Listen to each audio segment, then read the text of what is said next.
Olá, meus queridos, sejam muito bem-vindos a mais um vídeo. Vamos às notícias. Bom, muitos vídeos para mostrar para vocês hoje, não todos os que eu gostaria de mostrar, mas muitos vídeos. Muitas notícias e, como sempre, nenhuma delas boa, né? Porque levando em consideração que a política brasileira... Como é que vai ter boas notícias aqui? Como? Como? Bom, e uma das primeiras delas é justamente essa. Vocês acharam que eu não iria mais trazer coisas sobre o INSS aqui? Vamos começar esse vídeo com ele. Porque sim, o escândalo do INSS ainda não parou e há muitas coisas para serem ditas ainda. Não é verdade? Petistes, né? Já que vocês amam a linguagem neutra. PF deixa de fora indiciamento do irmão do Lula, ex-ministro do Lula e outras pessoas-chave no esquema de desvio bilionário do INSS. O jornalista da Band não mediu palavras para comentar esse absurdo. Vamos ver então. INSS, o maior escândalo da história do INSS que nós acompanhamos aqui, esses capítulos. O Cláudio trouxe para a gente de Brasília muita informação nesses últimos meses.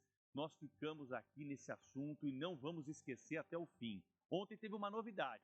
A novidade de ontem foi a seguinte: a Polícia Federal resolveu indiciar 47 suspeitos de envolvimento em crimes aí que variam de lavagem de dinheiro, formação Mas de só agora, Pedro? Então, demorou Aleluia, bastante, hein? E não é todo mundo ainda. Porque é uma parte só, Sônia, daqueles que estão envolvidos nesse grande escândalo. E os peixes grandes não apareceram, né? Políticos. É uma ação, vamos lembrar aqui, que está no guarda-chuva do Supremo Tribunal Federal. É o ministro André Mendonça que comanda essas investigações. Porque havia ali pessoas com foro privilegiado, com foro por prerrogativa de função envolvidas nessa questão. Então o inquérito ficou lá sob o comando do ministro André Mendonça. Lembrando que as pessoas que têm foro privilegiado são pessoas políticas, ou seja, pessoas que têm envolvimento com política, seja lá qual cargo for na política, ou seja, somente pessoas que tenham cargos em execução, né, em andamento na política, como deputados, prefeitos, governadores, senadores, presidente. São pessoas que têm foro privilegiado. Só para lembrar isso, independente de qual partido político elas sejam. Tomou as providências. Curiosamente, né, nessa lista dos 47 aí, a grande maioria não tem nada a ver com foro privilegiado, né? Presidente do INSS, ex-presidente do INSS, outros servidores ali que, segundo a Polícia Federal, estavam com acordos ilícitos, ilegais, imorais, com entidades que fraudavam a anuência de beneficiários do INSS para descontos indevidos, que atingiram a casa dos bilhões de reais, como nós acompanhamos. Tem aposentado e pensionista que não conseguiu ver a cor do dinheiro até agora. E por mais esforço que o governo tente passar, dizendo que de alguma forma compensou essas pessoas, nós sabemos que o prejuízo foi imenso. E a bem da verdade, a grande maioria das pessoas que foram lesadas entre aposentados e pensionistas até hoje seguem sem ver a cor do dinheiro, né? Já que os desvios, de fato, o dinheiro, todo o dinheiro desviado nunca foi devolvido aos seus donos. E esse é um jeito dos pensionistas e dos aposentados, afinal de contas. Trabalhar a vida toda porque precisa, e para poder se aposentar depois, não é verdade? Ou pessoas que se aposentaram por algum motivo de deficiência, por exemplo, né? Ou algum acidente que tenha ocorrido grave. Pessoas, né, ganharam direito à aposentadoria e pensionistas, né? Pessoas que receberiam pensão. E ainda assim, essas pessoas nunca mais viram a cor do dinheiro. Ou seja, alguns podem até ter voltado a receber os valores, mas o dinheiro que foi roubado, essas pessoas, a maioria das pessoas nunca mais irão ver. Por quê? Porque é o governo do amor ao dinheiro do povo. Amor ao dinheiro, não ao povo, tá? Só pra lembrar disso.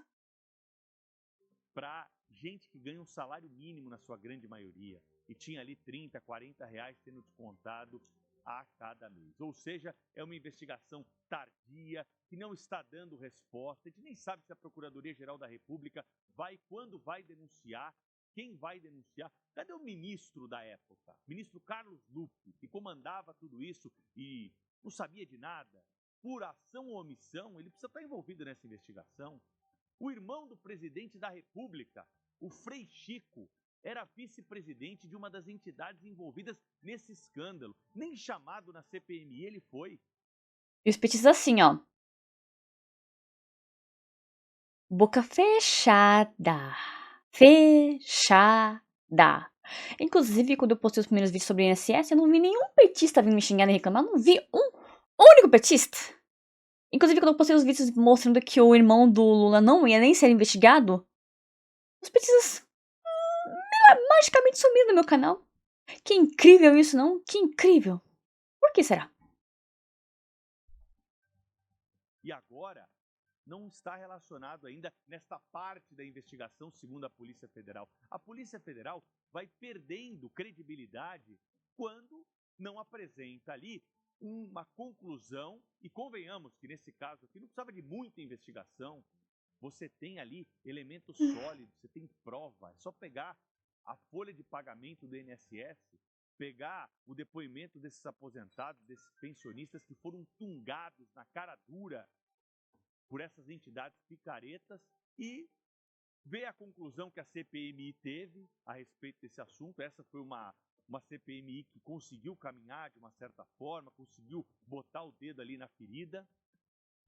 E também o filho do presidente da República, outro personagem importante envolvido nessa trama, que não está relacionado nessa lista, porque, segundo a Polícia Federal, não está nesse núcleo da investigação, né? A Polícia Federal tinha que fazer uma investigação rápida, tinha que mostrar para a população que quem mexe com aposentado e pensionista vai sofrer as consequências da legislação brasileira. Se eu não estou enganada, a PF está assim, tá dando unha e carne com os olhos, né? Então, é tudo normal, né? Que nem o irmão e nem o filho do Lula estejam indiciados, né? Sejam chamados para depor, né? Ai, boxio.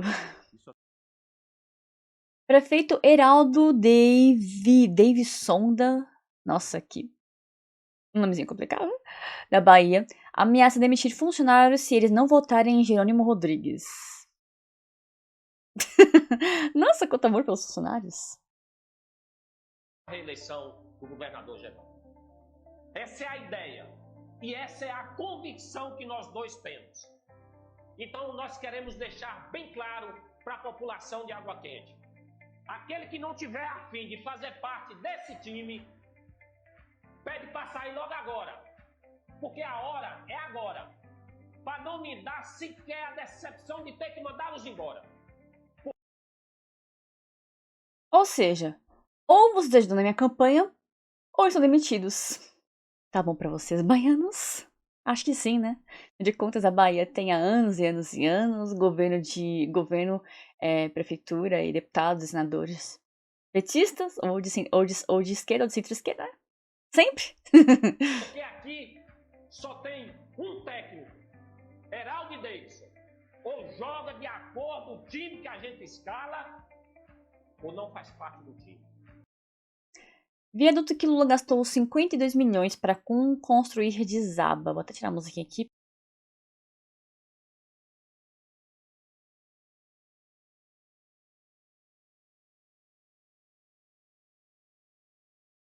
Na BR-400, BR o quê?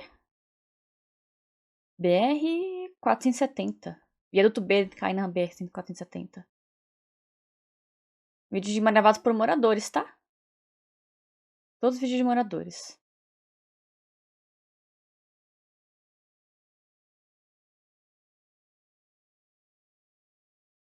E pros petistas que acharem que isso aqui é mentira, e para aqueles que acharem que é mentira, tá aqui, ó. Matéria aí pra vocês. Até jornalistas da emissora admitem a crueldade e a perseguição contra Bolsonaro. Pessoas que vieram de outros países tentaram vir o Bolsonaro quando estava em casa há uns tempos atrás e foram impedidos, né? Inclusive o próprio SBT tentou falar com o Bolsonaro e foi impedido pelo careca aqui, né? Aí o SBT deu opinião sobre isso. O ministro Alexandre de Moraes acaba de determinar que fica proibida a visita de qualquer presidente, qualquer autoridade ao ex-presidente, visitas de cunho eleitoral ao ex-presidente até o fim das eleições. Começando com você, Basília. É isso. Preso não faz campanha política, mesmo sendo o ex-presidente da República que está sendo procurado, né, instigado aí pelos seus aliados, até para que ele defina quem vão ser os candidatos, de fato, nestas eleições. Então, como uma medida preventiva, mas olhando no retrovisor, algumas escorregadas já aconteceram, o ministro Alexandre de Moraes optou pela restrição.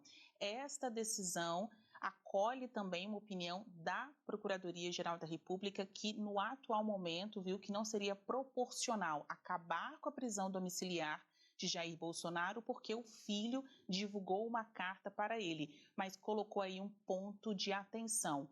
Caso demonstrações políticas voltem a acontecer, caberia o fim da prisão domiciliar de Jair Bolsonaro. Esta decisão, que parece ampliar, né, aí o número de restrições a Jair Bolsonaro, pode ser também uma decisão benéfica para ele, porque sem a possibilidade de receber políticos, autoridades que queiram falar de campanha, ele também corre menos riscos de perder a prisão em casa. Olha, Celso, rapidamente, vai ser uma decisão que vai ser muito criticada aí pela oposição, obviamente, porque vai ser levantada novamente aquela comparação. São dois casos distintos, mas vai ser feita essa comparação com o fato de Lula, na prisão durante a Lava Jato, ter tido acesso ali a visitas, a manifestações que eram também eleitorais e Engraçado, né? O STF permitiu na época o Lula, mas não permite agora o Bolsonaro, né? Né? Acho que precisa dizer alguma coisa, acho que não, né? pessoas do seu partido e, inclusive, autoridades de outros países, ali, aliados de outros países. Eu me lembro, por exemplo, do Pepe Mujica visitou o presidente na... Pois é, né? Pois é. Sabe que ele faz sofrido pelo Brasil? Pois bem, essa mulher aqui vai explicar as possíveis consequências disso.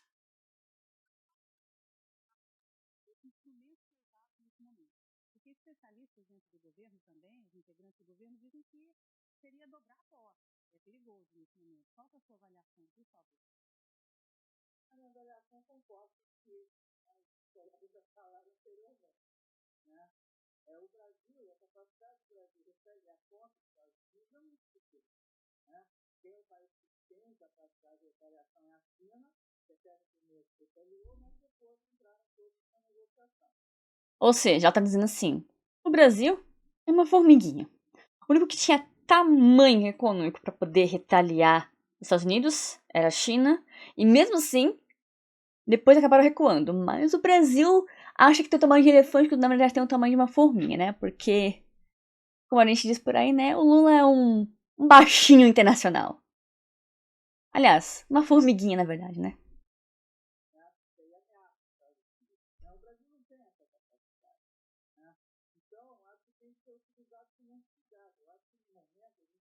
Soberania não é retaliar. Soberania é mostrar que nós temos firmeza de posição e saber querer negociar.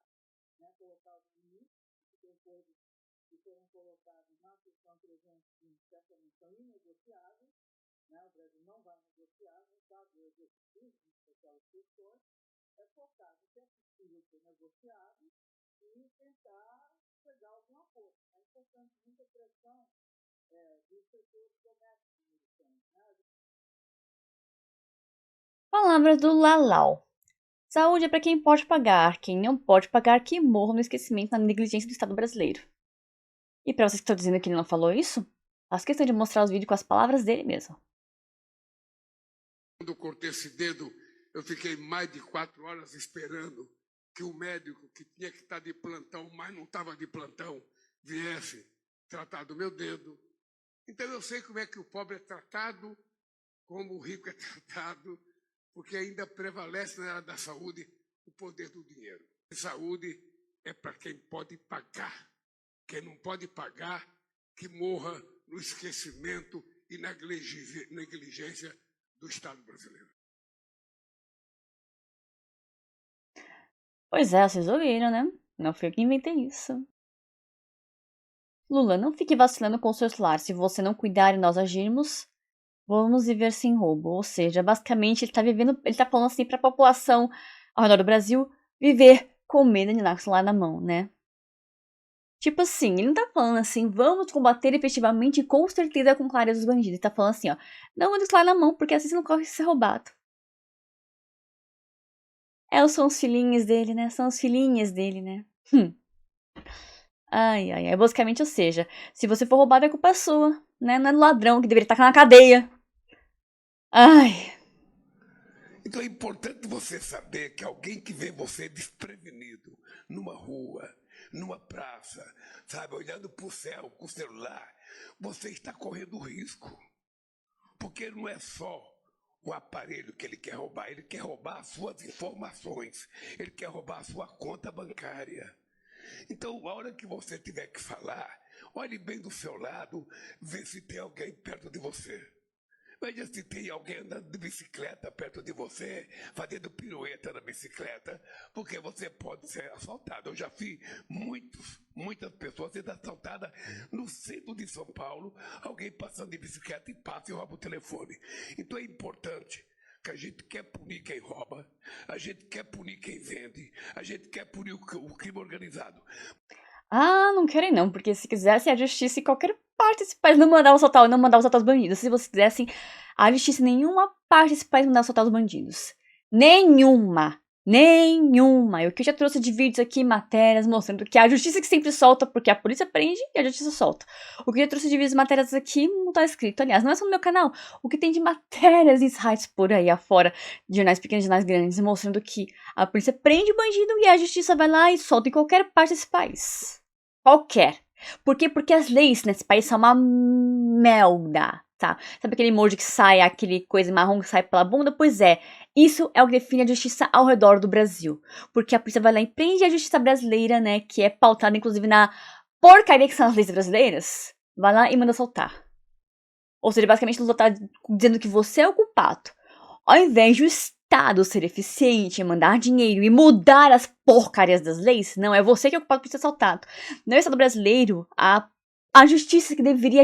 Não tô falando de justiça de A, B ou Estado C ou não.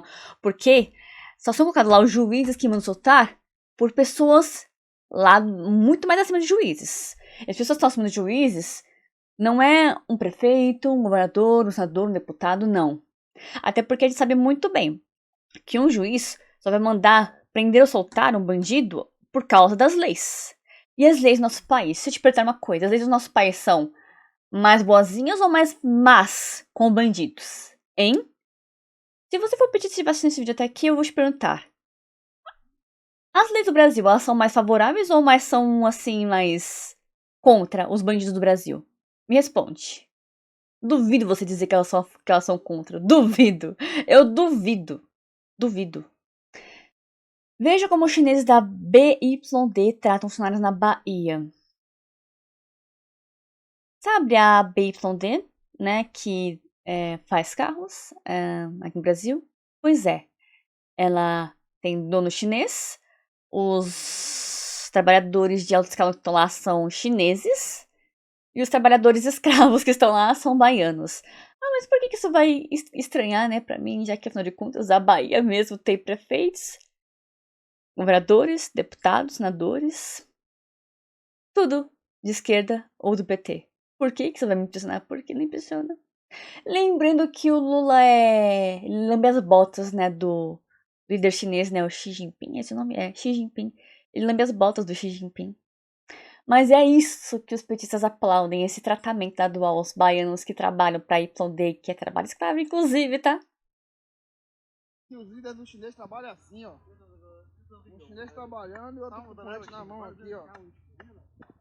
Ou trabalha ou toma uma barrotada nas costas. Não vai perto não, porque daí ele é baiano, sacana. Daí é baiano, daí ele fica desgraça aí em você, viu?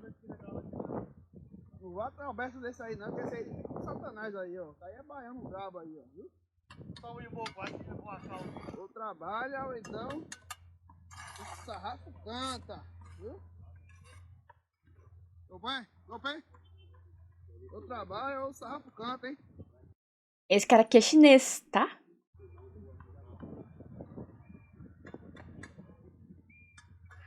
Ei, BYD do meu sonho. Pois é.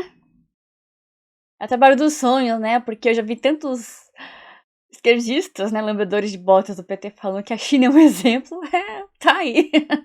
É bem pior, inclusive, na China. Bem pior, inclusive. A recusa de Flávio Bolsonaro à escolta PF, que é unha em carne com Lula, inclusive, gerou incômodo nos bastidores da corporação. A decisão chamou atenção porque a PF havia preparado uma equipe especializada para acompanhar candidatos durante a campanha, mas o senador optou pela segurança da Polícia Legislativa. A recusa, Thaís, chamou a atenção dos partidos, dos candidatos oponentes a Flávio Bolsonaro e dos próprios policiais federais. Porque vamos lembrar, a gente está falando do filho do ex-presidente Jair Bolsonaro, ex-presidente, que lá em 2018 levou uma facada durante a campanha eleitoral, e há uma polarização que exige a segurança reforçada desses candidatos. A Polícia Federal, para a gente entender, ela tem a obrigação de oferecer essa equipe com gente preparada para acompanhar os candidatos. Eles não são obrigados a aceitarem, mas o entendimento era que naturalmente Flávio Bolsonaro fosse aceitar. Ele entendeu que seria melhor ficar com quem ele já tem confiança, a Polícia Legislativa, que Eu, no lugar dele, teria feito a mesma coisa. Ou você acha que, por exemplo, o Lula iria aceitar pra escoltar ele em qualquer lugar que ele fosse, gente que ele não conhece? Não, né? Eu, no lugar de qualquer um deles, também faria isso, também recusaria. Por que eu iria confiar em uma polícia cujos líderes alto escalão são em carne com um homem que odeia o meu pai? Por que eu deveria confiar? Por quê? Não tiro a razão dele. E se fosse o Lula também recusando, também não tiraria a razão dele, afinal de contas, né? A PF obedece a pessoas, e essas pessoas não são Flávio Bolsonaro e nem Bolsonaro. Vale lembrar, não tem a mesma preparação da Polícia Federal no que diz respeito a essa experiência em acompanhar ali os candidatos. São trabalhos ali distintos. Mostra politicamente uma escolha que pode afastar Flávio Bolsonaro, esse é o entendimento de alguns integrantes da Polícia Federal, dessa corporação que está no momento, né? A gente sempre vem colocando aqui de muito foco por conta de todas as investigações que estão acontecendo, está nas mãos da Polícia Federal, uma das mais importantes, que é a do caso Master nesse momento. Então, esse distanciamento da Polícia Federal é o que chama bastante atenção de Flávio Bolsonaro, da PF, que é comandada por Andrei Rodrigues, né, que é o aliado do presidente Lula, naturalmente, porque está ali sob o guarda-chuva do Ministério da Justiça. Mas isso chama muita atenção sobre como vai ser essa segurança exatamente de Flávio Bolsonaro nos próximos dias, já que essa equipe reforçada, preparada para isso, não estará ao lado desse candidato. Tem um outro ponto também que chama bastante atenção, que mostra essa divisão política, né? Da Polícia Federal tá ali, o bolsonarismo tá do outro lado, que também tem a ver com as investigações do caso Master. A gente sabe que existe nesse momento ali um imbróglio de alguma forma entre a equipe de André Mendonça e a equipe da Polícia Federal. Essas investigações que vão para além do caso Master envolvem também as apurações do escândalo do INSS, que não tem como investigado, mas tem ali na observação como um dos alvos Lulinha, filho do ex-presidente. Então, politicamente, do presidente da República, do presidente Lula. Então, politicamente, foi uma decisão que chamou bastante atenção, tanto dos candidatos que vão ter esse reforço na segurança da Polícia Federal, quanto da política em si, mostrando essa divisão que existe hoje no Brasil entre a corporação, a Polícia Federal e as alas políticas, principalmente bolsonaristas. Tem um fundamento aí nessa história, Juliana, que é o fundamento institucional. Né? É importante que os candidatos tratem as instituições com valor institucional. Esse serviço, que é previsto pela legislação eleitoral e tudo mais, é um serviço institucional. Tem um ponto que me colocaram hoje, tá? E só para a gente reforçar aqui, que é o seguinte, a Polícia Federal, ela disponibiliza essas equipes, mas cabe aos... E não está ali previsto na legislação, mas há um entendimento... É uma disponibilidade, né? É uma disponibilidade, mas há um entendimento de que se há uma proximidade maior com algum delegado, uma equipe específica, principalmente de quem já fez parte da administração pública, é natural que eles cedam e falam, olha, pode ser essa equipe aqui que já conhece. Eu também não confiaria, não. Não confiaria de jeito nenhum. Em Pernambuco, os principais alvos da investigação sobre as fraudes são o Rogério Soares de Souza, que já ocupou cargos de diretoria e na Superintendência Regional do Nordeste do INSS, e Everaldo Felício de Macedo Júnior, ex-gerente executivo do INSS em Garanhuns. R$287 mil foram encontrados na casa de um dos alvos do núcleo Garanhuns. Jesus amado.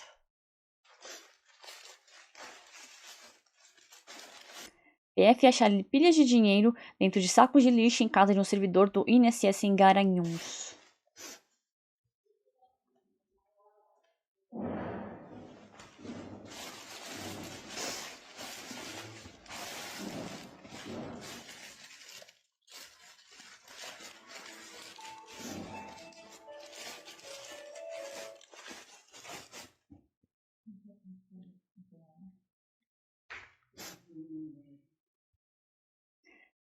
É incrível, né? Você tem como a quantidade de petistas que tem metido nesses problemas de fraude, né? É incrível isso, né? É incrível, né? Então, meus queridos, o que vocês acharam das notícias, dos vídeos? Deixe sua opinião aqui abaixo nos comentários. Não se esqueça. Curta esse vídeo, compartilhe esse vídeo aqui nas suas redes sociais. Inscreva-se aqui no canal caso você não seja inscrito e ative as notificações para receber mais vídeos como esse aqui. Obrigada por você ver esse vídeo aqui até o fim. Fique com Deus e até o próximo vídeo, se assim o Senhor permitir.